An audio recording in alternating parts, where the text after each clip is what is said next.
Hello, I'm Phil Mullen, energy psychotherapist, and this little video is about finding meridian sequences in psychoanalytic energy psychotherapy.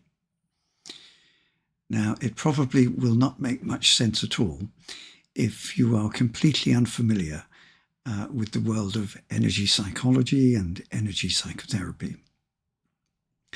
However, if you are familiar with that world, if you already practice some form of energy psychology or energy psychotherapy, and you want to understand how to find the specific meridian sequences that underpin any state of distress, then please pay attention. The reason I wanted to make this video is twofold, really. First, because people often seem to find it quite difficult to grasp this process, the underlying principles. Although in essence it's quite simple, but you do need to pay attention. You need to think carefully initially as you are grasping the concept, but it does become once you've grasped it, it becomes very kind of obvious and simple. But it's that initial process of confusion that people have to get past. Now, the second reason I wanted to make this video is because this information, which really is based on Dr. Roger Callahan's discoveries, is very precious, but it is in danger of being lost. Now, lots of people have, in the energy psychology world, people know about Dr. Roger Callahan, the late Dr. Roger Callahan. But very, very few seem to know or understand his procedure, his process for finding the specific sequences of meridians that underpin a state of distress. And that's because he never actually made it public. He did write several books, but this procedure, this information, is not in any of those published books. So it was only available in his private workshops. And Roger Callahan's work has been a big influence for me. Now, I don't work in the way that Dr. Callahan originally taught, but I've incorporated what I learned from him and adapted it to the work that I call psychoanalytic energy psychotherapy. So briefly, what is psychoanalytic energy psychotherapy? And why do we need these specific sequences?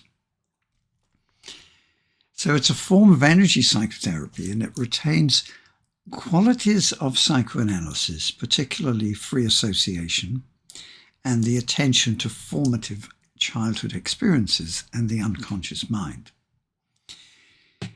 In PEP, as it's sometimes abbreviated, we closely track the dynamics of the mind, both conscious and unconscious, and the dynamics of the underlying subtle energy system of meridians and chakras and so forth.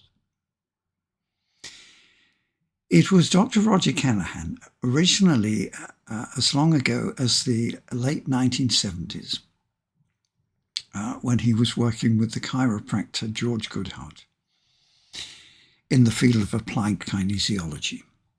And he discovered that the thought fields of the mind are underpinned by patterns of information in the subtle energy system that connects mind and body. He found that these patterns of information in the subtle energy system are in the form of sequences of meridians. That's the informational component, the sequence of meridians, like a sequence of letters or numbers or a computer code It is information. And it's this information, these sequences of meridians that need to be addressed, for example, by acupoint tapping in specific sequences. And he discovered simple kinesiology muscle testing procedures to discern these sequences. So here's his key discovery, and this is crucial. Callahan was a clinical psychologist in the California state. And he discovered that any state of pain or distress, whether emotional or physical, has an underlying informational coding in the meridian subtle energy system. He compared this by analogy with a combination lock. If you tap the right digits in the right sequence, the lock opens. If you don't tap the right sequence, it won't open. And that this coding can be found by a simple kinesiology muscle testing procedure. Now, this does not mean that the distress or the pain is necessarily caused by the information in the subtle energy system, although it could be. But by addressing this underlying pattern of information, the distress or pain can be alleviated. The subtle energy system is a deeper aspect of mind. It is deeper than what we think of as the unconscious mind. It's akin to the software of a computer, where what we see on the screen of the computer is analogous to the conscious mind. But the deeper software, we can't see it, but it's operating and determining what appears on the screen. So on the screen of our consciousness. So dysfunctions in the mind are patterned at this level of the subtle energy system. And this level cannot be reached by talk alone.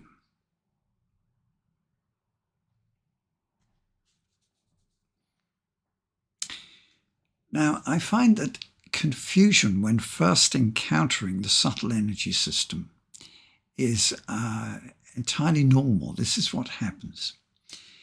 People are almost always confused on first encountering the phenomena of the human subtle energy system, of meridians and chakras and other energy pathways.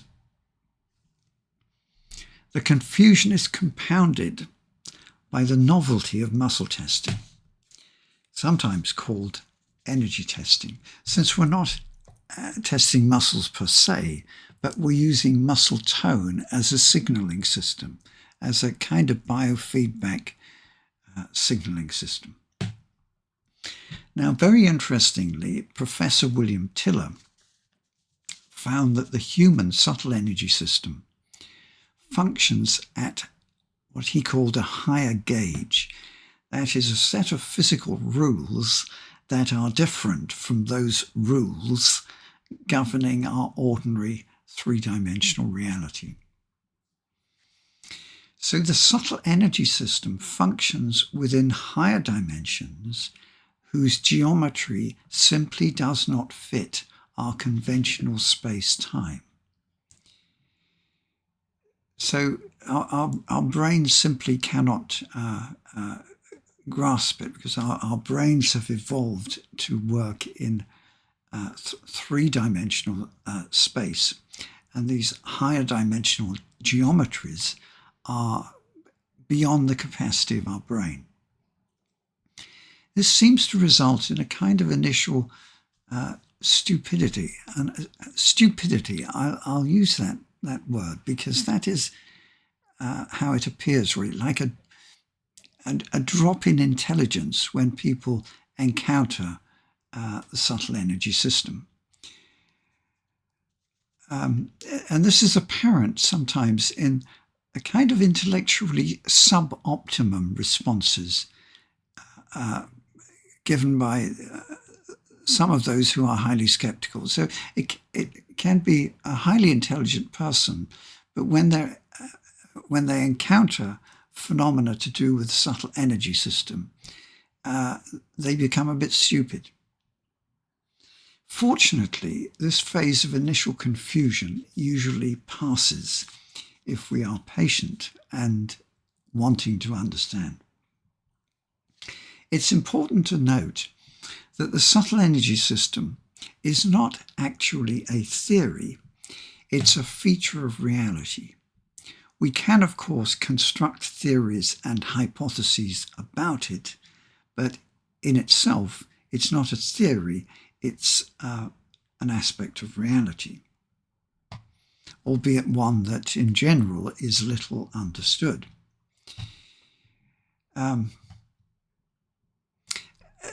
There's quite a lot of emerging evidence for the anatomical reality of the meridian system. This 2019 study of cadavers, dissecting dead bodies, found that the meridian pathways closely matched the fascia planes in the extracellular matrix. And these did not correspond to anything to do with the nervous system. And the collagen fiber orientation changed along these meridian lines, but not along comparison other tissue. So the general conclusion from these kinds of studies is that meridians appear to be structural information pathways. They carry information. They're embedded in the fascia and the connective tissue. They're not just imaginary lines.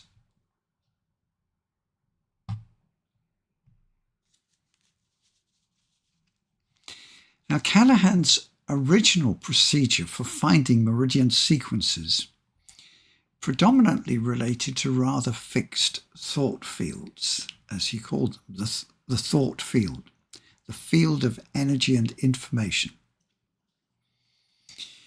Specific thought fields such as a particular trauma or a particular phobia. And the person would be asked to hold the problem in mind, that specific issue, whilst Callahan would muscle test the client for the emerging sequence. And I'll explain in a moment how that was done. But it was quite a somewhat cumbersome, rather clunky procedure. Even if you were skilled and did it quickly, it's still a bit clunky. However, it is possible to develop and refine the muscle testing or energy testing procedure so that the practitioner can continually discern the acupoint sequence in real time as the thought field is continually shifting. The thought fields are dynamic, they're not fixed, so that we can follow the client's free associative discourse at the subtle energetic level at the same time. So they are the words and the emerging emotions, but we're also getting that, we're tapping into that energetic information in the subtle energy system at the same time. And this working at these two levels concurrently creates an amazing, powerful synergy. So using this procedure, the practitioner can then be simply saying, tap here, or tap here, wherever it is, tap here, and speak of anything that comes to mind. So those are the two most common utterances that come out of my mouth when I'm with a client. Tap this point and speak of anything that comes to mind. The procedure is not intrinsically difficult to grasp, but it does require considerable practice and dedication in order to become proficient. That's all it needs. Dedication, intention, and persistence in practice.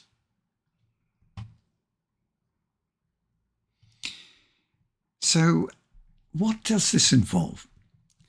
The original procedure developed by Callahan requires attention to a further aspect of the meridian system known as the alarm points.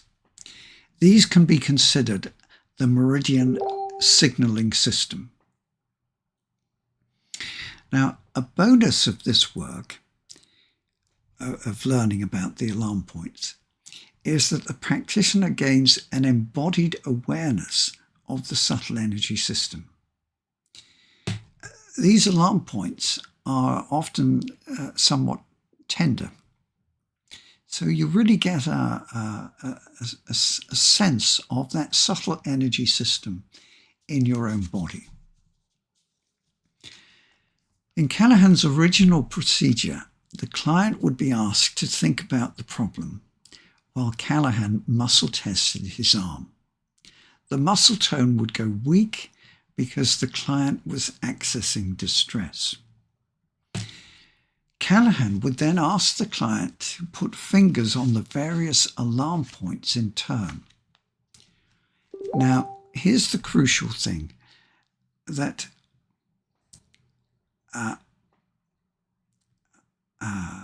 that only one alarm point at a time, only one, would cause the weak muscle tone suddenly to test strong. And whichever alarm point it was, that would tell you which meridian needed tapping. So the client would then be asked to tap on that meridian. This procedure would be repeated to find the next meridian in the sequence, the coding sequence of meridians. And the previous alarm point that had previously made the muscle tone strong would no longer make the muscle tone strong because that associated meridian had been tapped, and we need to find the next one in the sequence. Now, my refinement of this procedure involves the practitioner becoming skilled in self-testing or proxy testing on behalf of the client in order to provide the meridian sequences without involving the client in the complexities of finding it. In this way, the client's free association is not impeded, and the accompanying sequence of meridians can continue indefinitely. You can continue as long as you like, saying, tap this point, and speak of whatever comes to mind, and then tap this point, and speak of whatever comes to mind. There's no inherent limit to that process. And so it makes for a very flowing and free associative process, relatively free of the constraints of protocols. So what are these alarm points? Where are they on the body? Now, here's a diagram. It's a bit too small for people to make out, but I'm going to go through where these points are on the body. And by the way, I'm going to place a PDF of these slides on my website, philmollen.net. It'll be on my website under the category of, under the page of articles. I think it's just, the page is just called articles, I think. Anyway, it'll be there if you want to look for it and consider this information more slowly and carefully.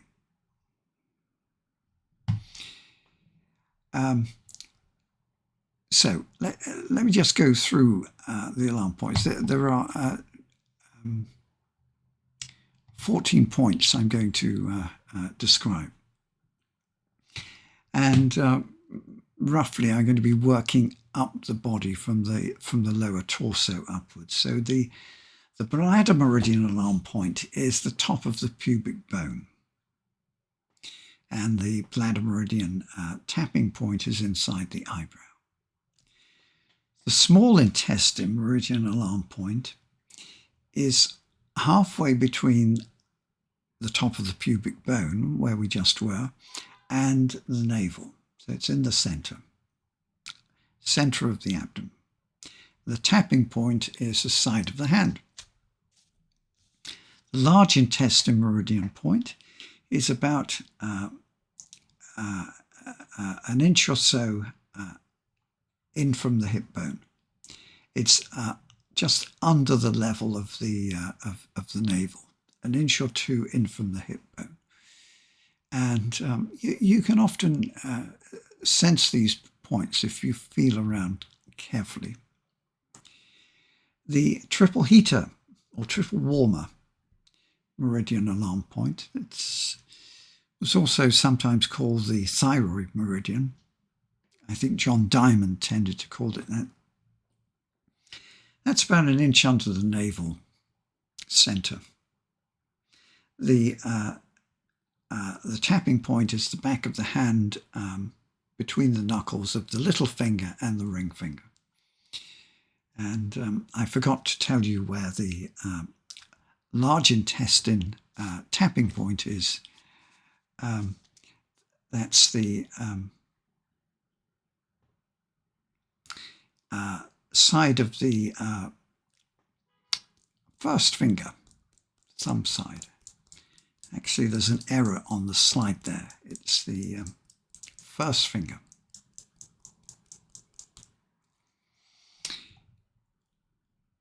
And then the next set of alarm points, the gallbladder meridian, is you get to the bottom of the rib cage and an inch or so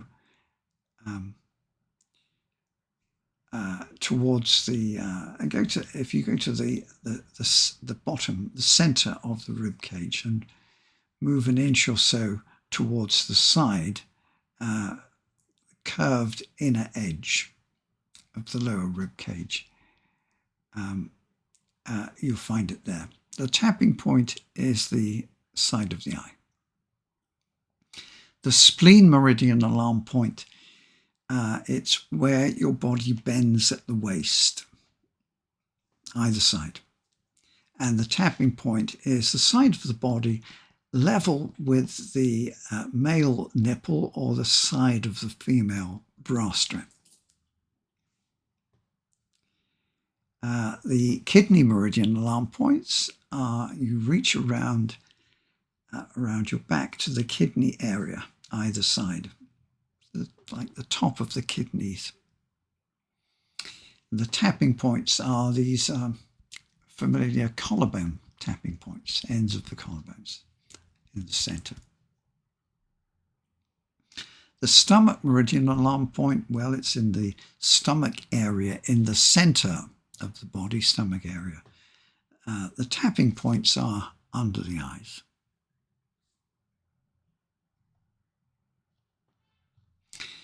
The liver meridian alarm point is, if you're female, it's under the breast, and if you're male, it's an inch or so under the nipple. So it's the same place, either gender, but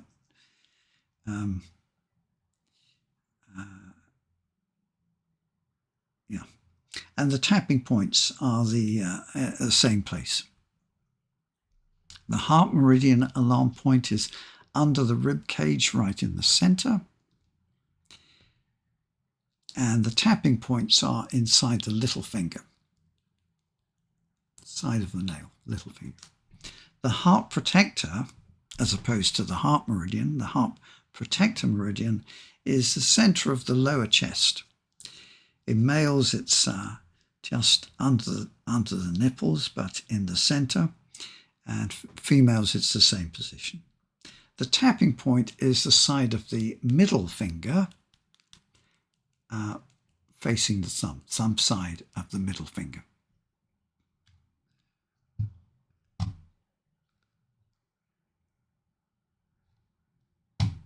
The lung meridian alarm points are just in from the shoulder bones, but under the collarbones. Under the collarbone. It's important. It's under the collarbones. Little hollow of the shoulder. Lung meridian. The tapping point is the outer side of the thumb. The central or conception vessel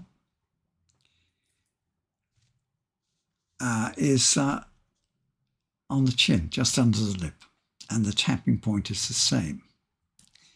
It's called a vessel rather than a meridian. And the governing vessel is under the nose, and the tapping point is the same. So there are all the alarm points. It can take a little bit of learning to get a sense of where they are, but it's very worthwhile to do so. So the 3-step process to find the relevant meridian, and this is just repeating in a slightly different way what I've already described. Now, these diagrams should be viewed as schematic rather than literal. They just convey the basic idea. The client thinks of what is distressing.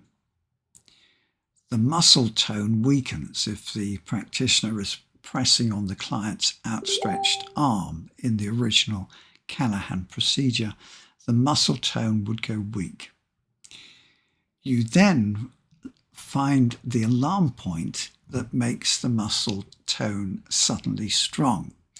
So in the original Callahan procedure, you'd ask the client to put their own fingers on these different alarm points, looking for the one that suddenly, and it's usually quite clear, tangible and visible, you can see and feel the muscle suddenly lock strong.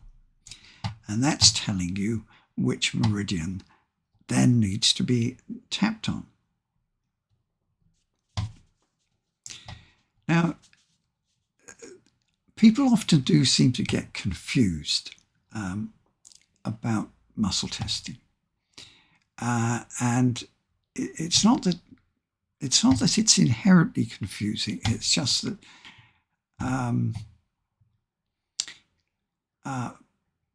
people think they've grasped it, but they may have made certain assumptions that are misleading.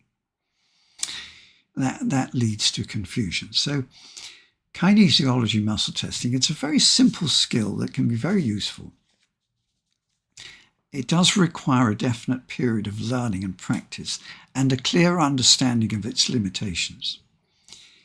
It's a means whereby the client's body and unconscious mind can communicate and enter the conversation with the practitioner and with the client's conscious mind. But the issue that confuses people often is that the significance of a strong or a weak, it is binary, either one or the other, a strong or a weak muscle tone, the meaning of it depends entirely on the context, on what we are implicitly asking. So a strong muscle tone responds to a stimulus or a statement or a question can mean, yes, this is true, if it's an agreement with a statement that's just been presented, or it can mean the body likes this if it's a substance, a nutrient, a form of music, a facial expression, or a person's voice. It registers a stimulus as nutritious and good. So the body is saying, yes, this is good, it's nutritious, it's true. And if we're following that procedure for finding meridian sequences, and the alarm point causes the muscle to suddenly test strong, it's telling you this is the meridian that needs tapping at this point. A weak muscle tone in response to a stimulus or a question can mean, no, this is false, or a disagreement with a statement that's just been presented. Or it can mean the body does not like this. It registers a stimulus as toxic or harmful in some way. Or it's telling you, no, this is not the meridian that needs tapping at this point.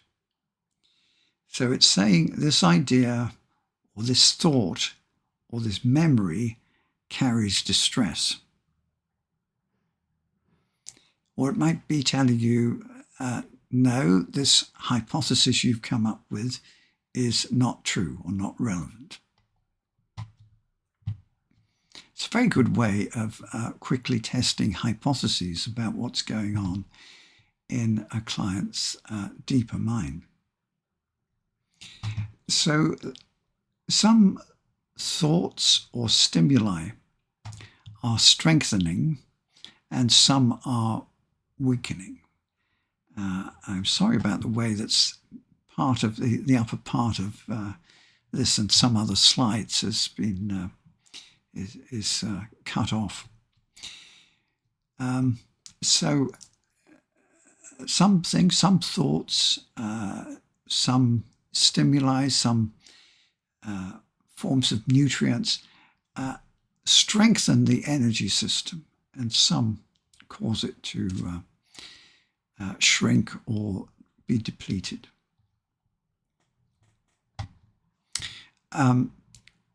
But let's just talk a little more about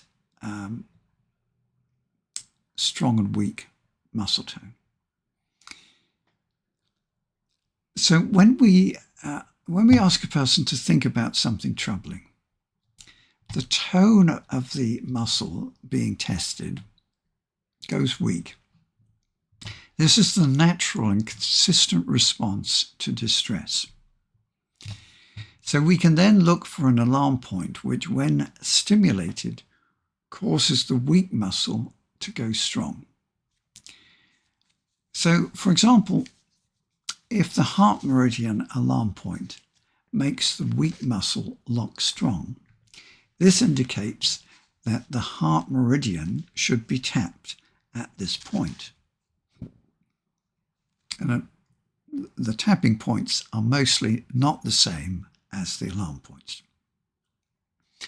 So we can then continue finding meridian points in the underlying organic sequence, the emerging sequence, and tapping them, tapping the acupoints. Not the alarm points, we tap the acupoints. And we continue this process until the muscle tone stays strong when the client thinks of the problem. So initially, the client thought of the problem and the muscle tone would go weak. So we keep following this process until the client can think of the problem and the muscle tone stays strong. This strong muscle tone indicates no remaining distress associated with the thought or the memory. Although there may be more hidden distress that can be accessed, but that's just a further complication that we can go into. So this diagram is just stating the same idea. So a strong muscle tone, it's kind of locked. You could, of course, force the arm down, but it's that locking sensation. You don't need to use a lot of pressure. You just feel that locking or the unlocking where there's no locking. You could just keep pushing the arm down.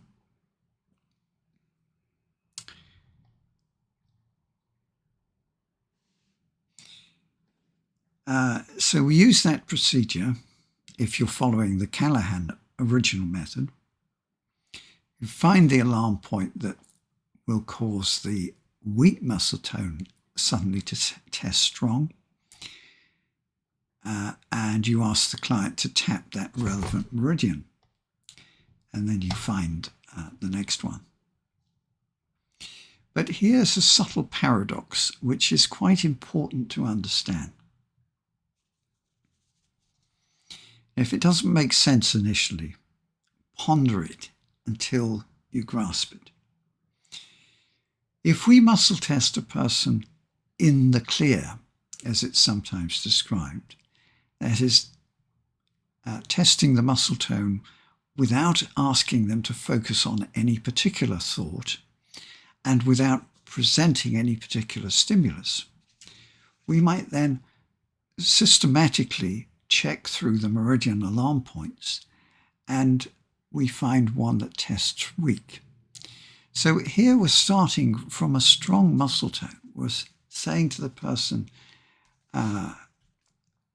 just hold your arm there against my pressure, and you're pressing lightly on the wrist. And then if you ask the person to put fingers of their other hand on the different alarm points, you might find an alarm point that causes that strong muscle tone to go weak. The alarm point tests weak because that associated meridian is out of balance. So it goes weak because we'd started from a strong muscle tone. So compare this with the previously mentioned situation where we start from a weak muscle tone because the person is tuned into distress. Then we're looking for an alarm point that will test strong. So can you see the underlying principle there? We cannot say what a strong or weak muscle tone means unless we take account of the context and whether we're starting from a strong or weak muscle tone. The alarm point and the muscle tone can only signal in two ways, strong or weak. So if we start from a weak muscle tone, we're looking for an alarm point that registers strong. But if we're starting from a strong muscle tone, we look for an alarm point that registers weak. So if this does not immediately make sense, just ponder it until it does make sense. And this diagram just illustrates the same point more visually. Starting from a strong muscle tone, we're testing the person in the clear. We've just said, hold your arm there. And we ask them to touch the different alarm points. Maybe one of them will cause the muscle tone to go weak. But if we're starting from a weak muscle tone because the person is tuned into distress, then we're looking for an alarm point that will cause the muscle tone to suddenly to test strong.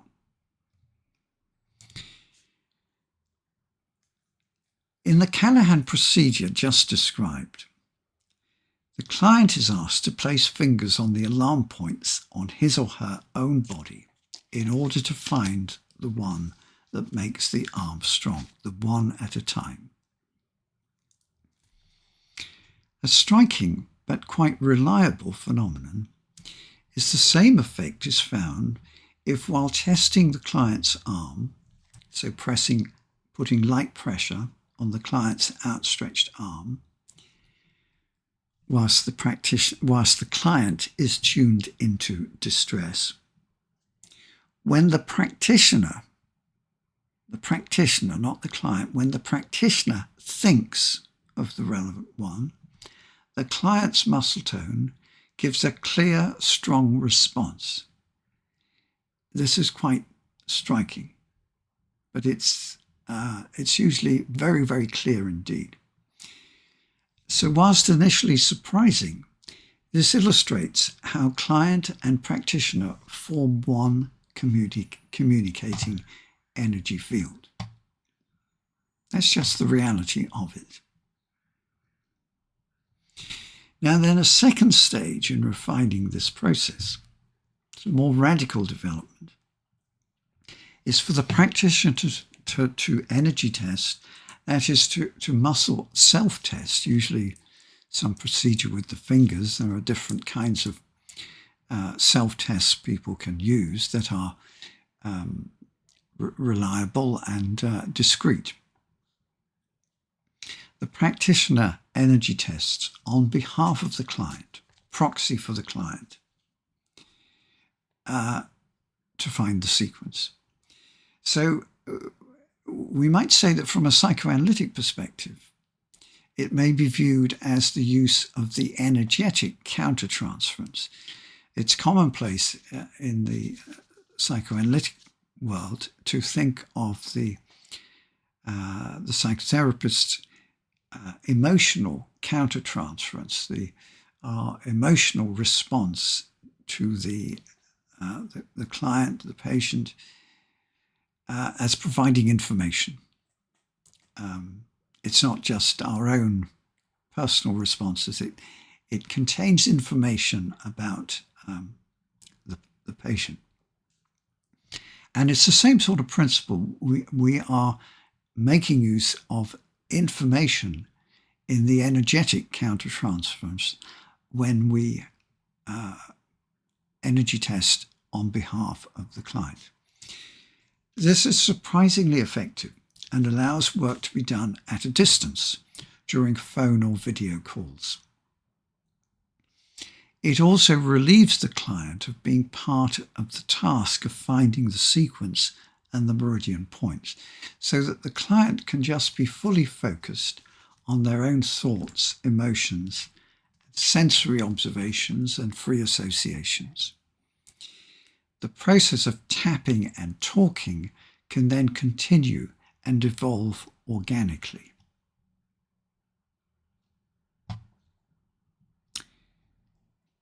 So this diagram just illustrates the same point. The client is free associating, talking of whatever comes to mind. The practitioner is self-testing. The meridian sequence is emerging, tap here, tap there, and so on. And it's tapping and continuing and free associating. It's a flowing, seamless process. Flowing and seamless. So the practitioner is continually reading the client's field remotely through proxy muscle testing, and this obviously lends itself very well to work by the phone or by video call.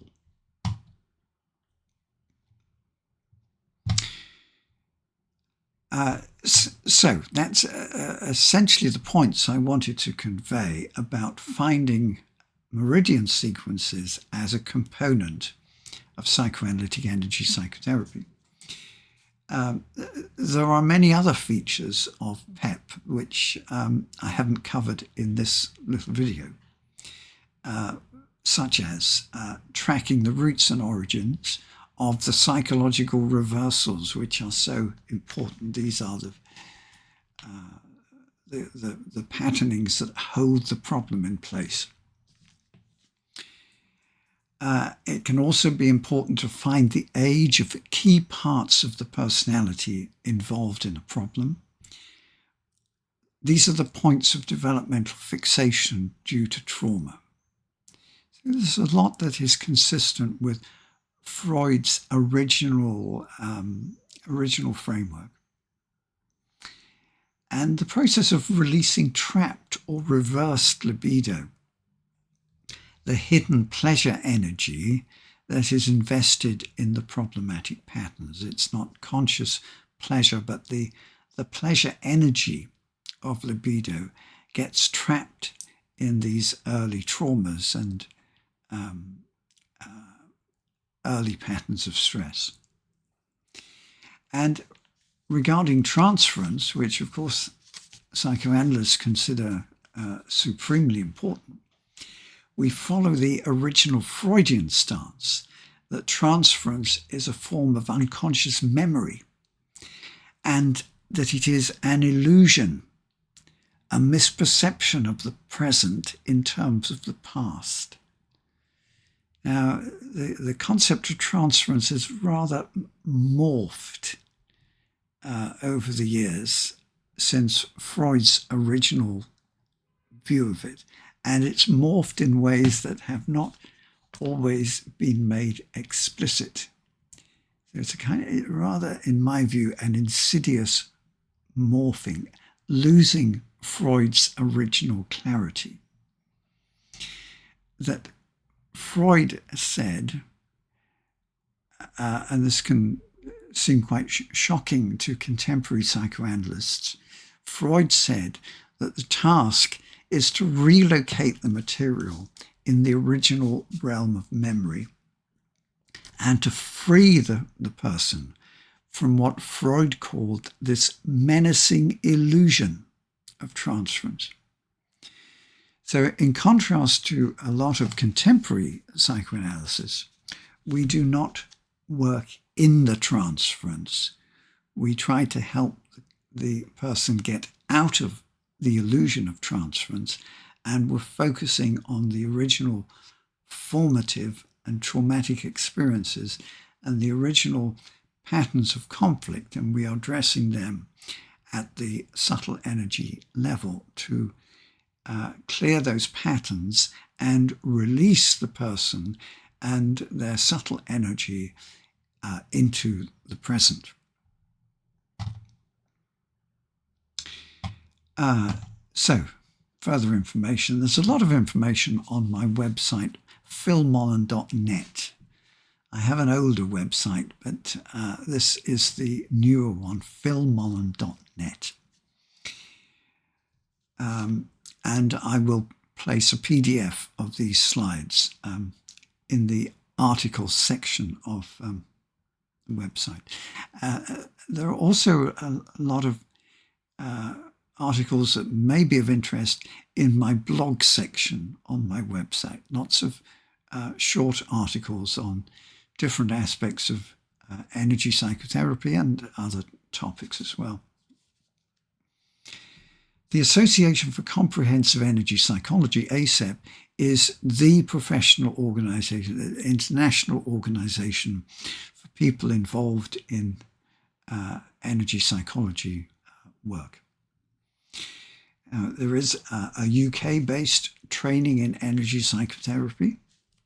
It's a very good one. It's a 12-month program. It is only for qualified and registered psychotherapists. So the website is energypsychotherapytraining.co.uk. It's available for people internationally, by the way, but it is UK-based. And I've written several books relating to energy psychotherapy, but a key one is Psychoanalytic Energy Psychotherapy, that was published in 2008, originally by Carnac, but then it was republished by Routledge. Okay, so I hope this has been of value to anyone who has persisted to the end of this video. Thank you very much for listening.